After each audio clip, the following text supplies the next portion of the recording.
Hi everyone, welcome back to my channel. Hi, my name is Punya and first of all, so sorry for the delation of the video. I know मैं बहुत time से inconsistent थी, like for a week or so, but now I'm back और मैं अभी अच्छा कर रही हूँ. Like मुझे बहुत ज़्यादा health issues हो रखे थे, but now I'm fine and I can make videos and I can continue my studies as well. क्योंकि एक हफ्ते से लिटरली मैंने कोई भी मॉक नहीं दिया है, मैंने कुछ भी नहीं किया, मेरी कोई एक्टिविटी रही ही नहीं है. मुझे इतना ज़्यादा फीवर कफ एंड कोल्ड हो रखा था. But now when I am fine, तो मैं आप लोगों के लिए वीडियो लेकर आई हूँ based on arithmetics. A lot of you guys were asking about how to attempt arithmetics questions in examination. Like arithmetics के रिगार्डिंग मुझे बहुत सारी क्वेरीज आ रखी हैं. तो आई थिंक कि इस वीडियो के थ्रू मैं उन लोगों को उनका आंसर दे पाऊँगी रिगार्डिंग अर्थमेटिक्स, और बहुत सारे लोगों को हेल्प होगी. फर्स्ट ऑफ ऑल मैं आपसे कहना चाहूँगी arithmetics is not a taboo, और अर्थमेटिक्स इतना भी ज़रूरी नहीं है लाइक जितना आप सोचते हो. अगर आपकी बेसिक्स स्ट्रांग है और अगर आपकी फंडामेंटल्स क्लियर है तो आप अर्थमेटिक्स को थोड़ा सा बैकअप के लिए रख सकते हो. बट मेंस के पेपर में आई वुड से कि क्वेश्चंस तो आते ही हैं अर्थमेटिक्स से, बट सेम टाइम आपकी डीआई भी आती है और आपके साथ साथ number system and speed math भी आता है. तो you don't have to worry about that. But still if you wanted to work on arithmetics, like पहले मुझे भी अर्थमेटिक्स से बहुत ही ज़्यादा डर लगता था. Even SBI clerk means like last year arithmetics में मुझे लिटरली बहुत हेल्प की है. तो मैं कह सकती हूँ कि हाँ, अर्थमेटिक्स अगर आप पढ़ते हो तो वो आपके लिए सेफ हो सकता है, क्योंकि अर्थमेटिक्स से बहुत सारे क्वेश्चंस बनते हैं. लाइक अगर आप डीआई में देखोगे तो अगर मेंस लेवल की डीआई है तो उसमें भी अर्थमेटिक्स से ही डीआई बनती है. अगर फिर आप डेटा सफिशिएंसी की बात हम करते हैं तो डेटा सफिशिएंसी के क्वेश्चंस भी अर्थमेटिक्स से ही रिलेटेड होते हैं. और अर्थमेटिक्स अपने आप में इतना पावरफुल टॉपिक है कि उसमें प्रीलिम्स के पेपर में जहाँ 1 नंबर के क्वेश्चंस बनते हैं वहीं मेंस के पेपर में हमें 2 नंबर के क्वेश्चंस देखने को मिलते हैं.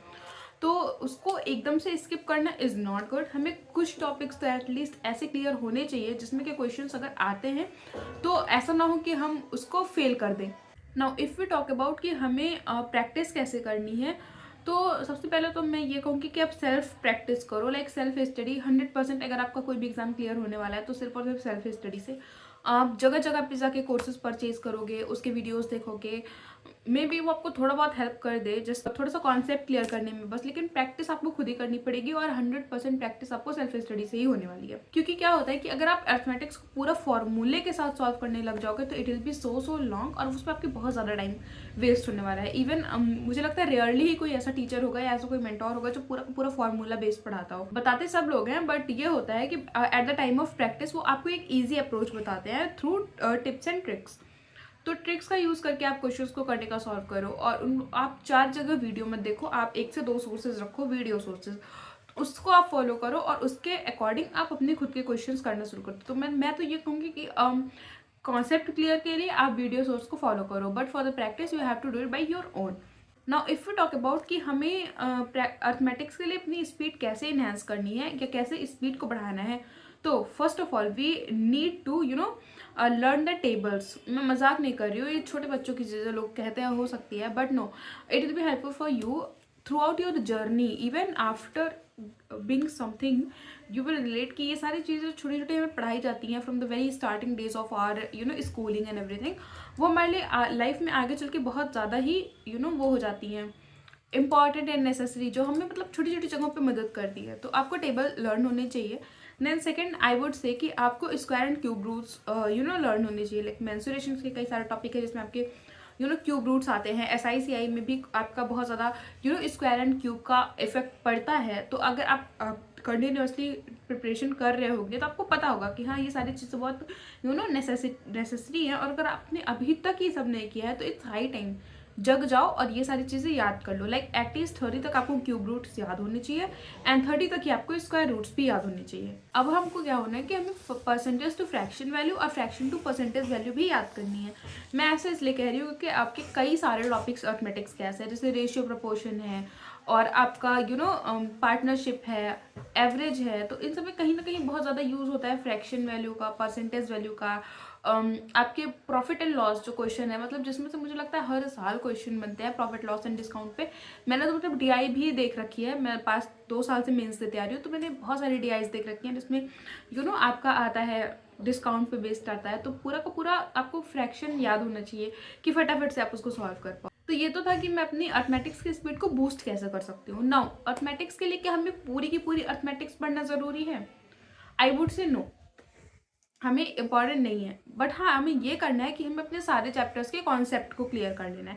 क्योंकि कभी कभी क्या होता है कि आप डेटा सफिशिएंसी के क्वेश्चंस देखते हो, उसमें बहुत बेसिक लेवल के क्वेश्चन आते हैं। अगर वो पीओ का पेपर नहीं है तो उसमें इतना हाई लेवल की नहीं आती है डेटा सफिशिएंसी, उसमें बहुत बेसिक लेवल का आता है। तो अगर आप आपका थोड़ा सा भी कॉन्सेप्ट क्लियर है तो आपको क्वेश्चन कर लोगे, whether it is probability, it is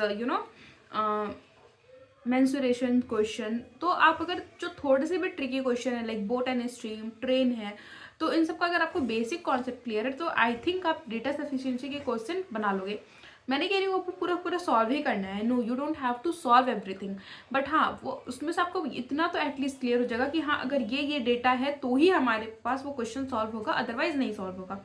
तो आई वुड से कि पूरी की पूरी आपको प्रैक्टिस करने की जरूरत नहीं है, but still you have to clear your concept of each and every subject जो हमारे सिलेबस का है। सेकेंडली, अगर हम बात करें ऐसे 5-6 स्टार टॉपिक्स की जो हमें एकदम अच्छे से आने चाहिए अर्थमेटिक्स के, तो वो हमें आने ही आने चाहिए, क्योंकि उसी से हमारी डीआई बनती है, उसी से डेटा सफिशिएंसी बनती है, उसी से 2 मार्क का क्वेश्चंस भी बनते हैं। और नंबर सिस्टम में भी कभी कभी हमें देखने को मिल जाता है, लाइक परसेंटेज हो गया आपका। तो कुछ टॉपिक्स ऐसे हैं, कुछ स्टार टॉपिक्स ऐसे हैं जिन्हें मैं कहूँगी कि बहुत ज़्यादा नेसेसरी हो जाते हैं with the vision of bank examination. जैसे कि हमारा हो गया परसेंटेज, सेकेंड हो गया हमारा profit loss, SICI, partnership, ratio and proportion, average and ages. Like पिछले वीडियो में भी मैंने इसकी बात की थी, बट अगर मैं अर्थमेटिक्स के POV से देखूँ तो ये सारे क्वेश्चंस हमारे लिए इंपॉर्टेंट बन जाते हैं, ये सारे हमारे स्टार टॉपिक्स बन जाते हैं कि आपको पूरी की पूरी अर्थमेटिक्स रटने की जरूरत नहीं है, बट हाँ, एटलीस्ट आपको इतना आना ही आना चाहिए। अगर हम बोनस टॉपिक की बात करें तो हमारा जाता है time and work. Time and work की अच्छी DI आजकल पूछती है, like very moderate level of time and work.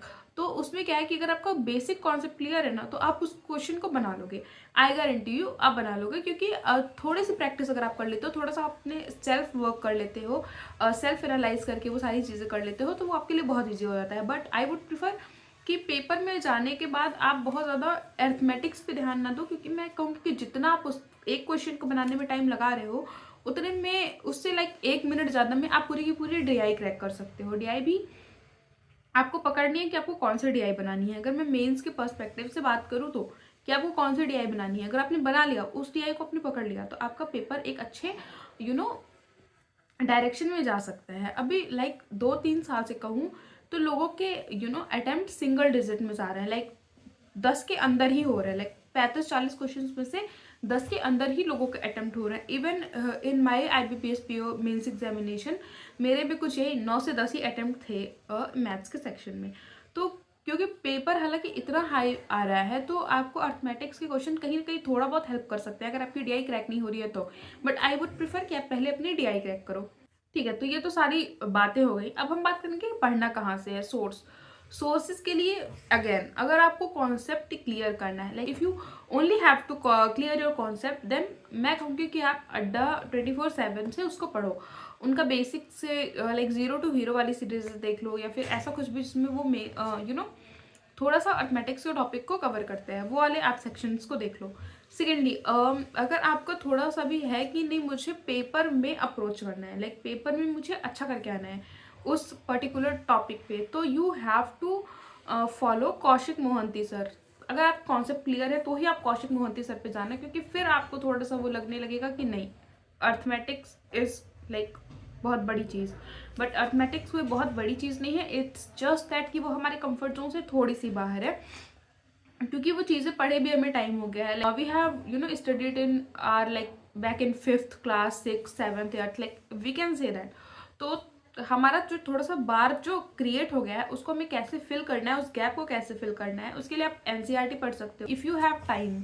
अब जैसे SBI क्लर्क का पेपर लगा हुआ है, जैसे लाइक 2-3 वीक में पेपर है, तो अब आप NCERT पढ़ना शुरू करोगे तो it will be very very harmful for you, even for prelims paper. आपको अब NCERT नहीं पढ़नी, आपको अब कोई RS अग्रवाल नहीं पढ़नी, बट स्टिल अगर आप 2025 के बैंक एग्जाम को टारगेट कर रहे हो तो अभी आपके पास अच्छा खासा टाइम है।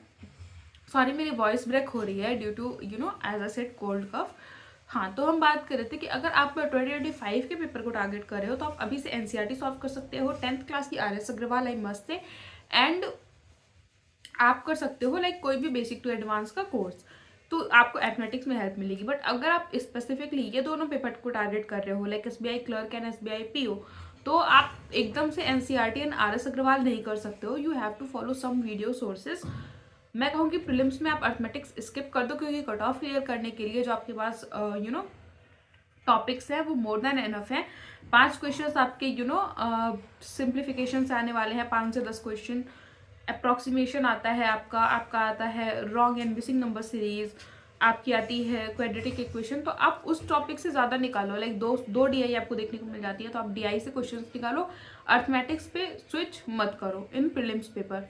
देन फॉर मेंस पेपर अगर आपको अर्थमेटिक्स पढ़नी है तो आप कौशिक मोहंती सर को फॉलो करो, क्योंकि आई होप कि आपका क्लियर तो अब तक कॉन्सेप्ट हो गया होगा अगर आपने SBI को टारगेट किया है। तो अगर आपका कॉन्सेप्ट क्लियर हो चुका है और आप स्पेसिफिकली SBI को टारगेट कर रहे हो तो switch for Kaushik Mohanty sir, उनकी आप वीडियोस देखो, अच्छी हैं। देन अर्थमेटिक्स की वीडियो हर्षल सर की भी बहुत बहुत अच्छी हैं, तो आप हर्षल सर की वीडियोस देखो, वहाँ पे बहुत सारी वीडियोस हैं, आप उनको देखो, आप यकीनन आपको बहुत मजा आएगा और अर्थमेटिक्स आपको ईजी लगने लग जाएगी। अर्थमेटिक्स से अच्छा व्हाट आई वुड प्रेफर कि आप नंबर सिस्टम पे ध्यान दो, क्योंकि एटलीस्ट आपके 4-5 नंबर के अच्छे क्वेश्चंस निकल आते हैं नंबर सिस्टम से रियल टाइम पेपर में। तो मेरा तो यही स्ट्रेटेजी है कि मैं नंबर सिस्टम को ज़्यादा प्रायोरिटाइज करती हूँ एज़ कम्पेयर टू अर्थमेटिक्स। लेकिन हाँ, अर्थमेटिक्स को हम पूरी तरीके से नेग्लेक्ट नहीं कर सकते कि नहीं मैं तो बिल्कुल पढ़ूंगा ही नहीं, या मैं तो बिल्कुल एकदम नहीं पढ़ूंगी। No, we have to clear our concept at least once, कि हमें उसका सब कुछ पता रहे कि हाँ कॉन्सेप्ट हमारा क्लियर है, भले ही हम हाई लेवल के क्वेश्चन उसको सॉल्व ना कर पाते हों। इससे क्या होगा, मैंने जैसे आपको बताया कि डेटा सफिशिएंसी वाले क्वेश्चन आपके होने लगेंगे, आपको पता होगा कि कौन कौन सा डेटा होगा तो ही क्वेश्चन बनेगा। तो डेटा सफिशिएंसी आप अच्छे से करो, आपको मजा आएगा। एंड ये वीडियो मैंने बहुत ही रैंडमली बनाई है, सो अगर कोई चीज़ पॉइंट मिस आउट होता है आप मुझसे कॉमेंट सेक्शन में पूछ सकते हो। और अगर ये वीडियो आपके लिए इन्फॉर्मेटिव रही हो then do like, share, subscribe to my channel. Till then bye bye, keep it up, crack it.